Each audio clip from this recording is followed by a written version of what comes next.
존경하고 사랑하는 우리 구독자 여러분 반갑습니다. 여러분의 천만 라디오 천회장입니다. 이제 저녁 시간을 맞이해서 또 여러분들과 한번 떠들어 보도록 하겠습니다.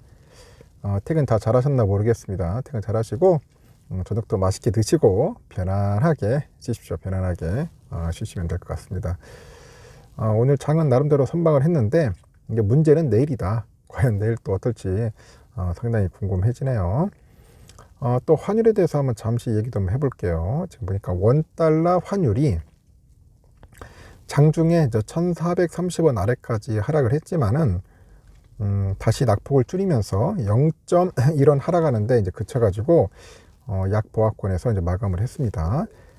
중국의 그 위안화가 이제 약세로 돌아선 데다가 하단에서 이제 결제 수요가 환율 낙폭을 거의 모두 되돌린 것으로 현재 이제 분석이 되는 것 같아요.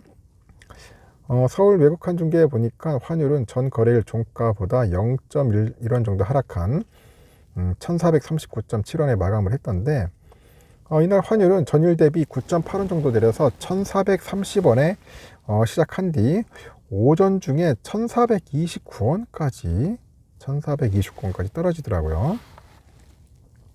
하여튼 다시 낙폭을 점차 줄어갑니다. 환율은 1430.9원까지 상승 반전하기도 했는데 장마감 이전 다시 또 하락을 하면서 약보합권에서 등락하다 마감을 한 겁니다. 환율이 1420원대로 하락하지 못하고 약보합권에서 마감한 이유는 그 중하권의 증시 하락이 있고 중국의 그 위안화 약세에 따라 원화도 하락 압력을 받았습니다. 환율이 오전 1430원 아래로 떨어졌을 때 결제 수요도 나왔는데 그간 환율 롱베팅 진행했던 그 포지션의 되돌림 그리고 롱스탑 물량이 오전 중에 유입이 돼요. 결제 수요가 그 이후 하단을 지지한 것으로 보여진다고 설명들을 하고 있어요. 그 미 달러와 역시 미국의 그 연방준비제도의 통화긴축 속도 그 조절 기대 111선까지 내렸지만은 아시아장에서는 112선으로 올라서요. 달러 인덱스는 현재 시간 보니까 좀 오르긴 올랐는데 한 112.173 정도 기록하긴 하더라고요, 낮에. 유로 달러 환율도 0.12% 하락해가지고 0.9837달러 이렇게 기록을 한 것 같고 중국 위안화 역시 약세로 돌아서는데 홍콩 항생지수 오늘 먼저 떡락했죠. 제가 보니까 상해지수 다 떨어지고 지금 난립니다. 하여튼 이렇듯 중국의 이전 시진핑 세 번째 연임으로 인해서 앞으로 조금 찬바람이 좀 불지 않겠나 그런 생각이 듭니다. 상당히 안 좋아요. 지금 우리 진핑 아저씨가 이거 저러면 안 되는데 하여튼 이러다 보니까 외국인들도 지금 난릴 거야. 홍콩 증시는 장중에 7% 가까이 폭락을 했어요. 그러다 보니까 막 아시아 금융시장에 이제 전운이 이제 드리워지는 거죠. 그 시진핑 중국의 그 국가주석의 1인 독주 체제의 이제 확립에 대한 이 거부감이 짙은 외국인을 중심으로 자금 이탈 현상이 거세진 결과입니다. 그러다 보니까 중국 위안화 약세로 이날 원달러 환율도 아까 말한 것처럼 장중 높은 그 변동성을 보여주는 것 같아요. 시장은 최근에 그 출범한 시진핑 정권 3기에 대한 우려를 강하게 드러냈고 사실상 1인 지배 체제를 굳힌 시진핑 주석이 지도부를 최측근들로 이제 구성을 해요.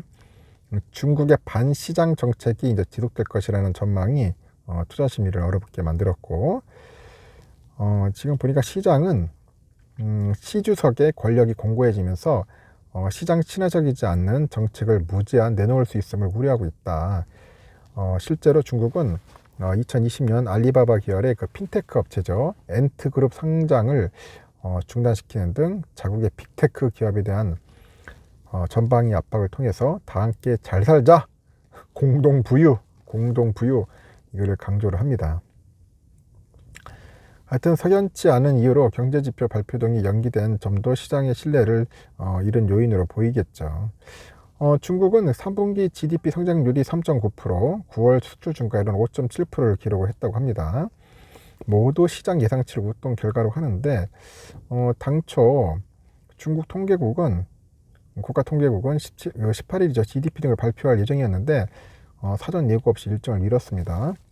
이를 두고 새 지도부 구성을 앞둔 상황에서 혹여 좋지 않은 경제지표가 발표되는 상황을 피하려 했다는 그런 분석도 나왔다는 거죠.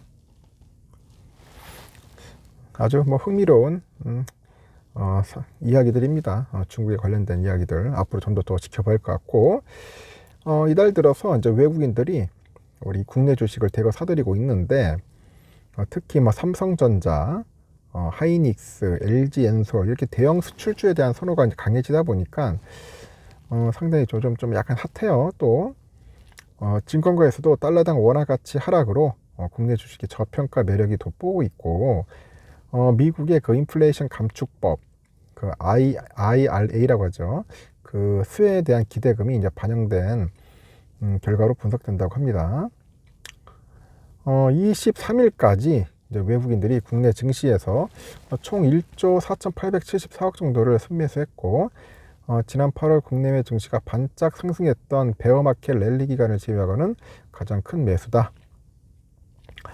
외국인들의 투자금은 시총 상위 수출주에 몰렸는데, 이 기간 외국인들이 가장 많이 매수한 게 삼성전자 8,608억 정도, 하이닉스 7,800 정도를 순매수했고, 증권가에서는 그 외인 매수세의 가장 큰 요인을 환율에서 찾고 있네.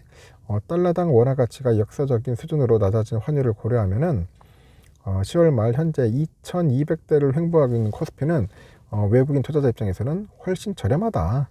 그래서 현재 그 1,400원대의 환율, 그 역사적인 평균 환율이 1,100원대라는 점을 고려하니까 외국인 투자자들에게는 코스피는 현재 한 1,700대 수준이라고 해요. 1,700. 그렇게 보는 것 같습니다. 대형 수출주로 매수세가 몰리는 이유에 대해서는 거래가 쉽기 때문이겠죠. 거래가 아주 쉬워. 그 외국인 애들은 그 대형 자금을 굴리는 만큼 그 매수세를 받아줄 수 있는 시총 규모가 되는데, 그러다 보니까 매수가 대형주로 몰릴 수밖에 없어요. 또 미국이 자국 중심으로 산업 밸류체인을 재편하면서 국내 2차전지 기업들이 수혜를 노릴 것이다. 그런 점도 외국인 매수에 기여했고, 아까 말한 것처럼 IRA는 그 전기차 보급 확대를 위해서 그 지원하는 보조금을 그 미국에서 생산하는 전기차로 한정하는 것이 골자인데, 단순히 전기차뿐 아니라 뭐 배터리 소재까지 미국과 우호적인 위치에 있는 국가에서 생산된 제품들만 사용하겠다고 선언을 했어요. 그래서 LG엔솔, SDI 등 그 배터리 업체부터 포스코 케미컬, 코스모신 소재, 에코프로비엠, LNF, 하여튼 이런 2차전지 소재 기업들이 최근에 상승 흐름을 좀 보이긴 하더라고요. 또 일본, 미국의 이 같은 움직임에 따라서 일본 등 그 해외에 완성차 기업들은 이미 또 한국 배터리를 또 찾고 있어. 일본의 2차전지 공급망은 지금 골 때려요. 지금 뭐 미국과 그 자유무역 협정이 있죠. 맺혀져 있지 않는 그 일본에 집중돼 있어요.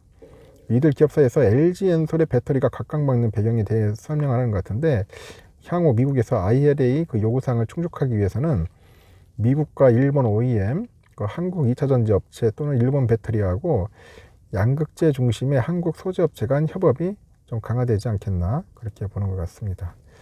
그래서 하여튼 좀 2차전지 섹터가 나름대로 좀 강하게 잘 흘러가는 것 같습니다.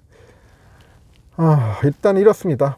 소식이 아주 중국 때문에 좀 약간 걸리네요. 보니까 이게 좀 잘 돼야 할 텐데, 일단 상황이 이렇다는 거 참고하시고 여러분들 저녁 맛있게 드시고요. 나중에 마지막 방송 때 뵙도록 하겠습니다. 감사합니다.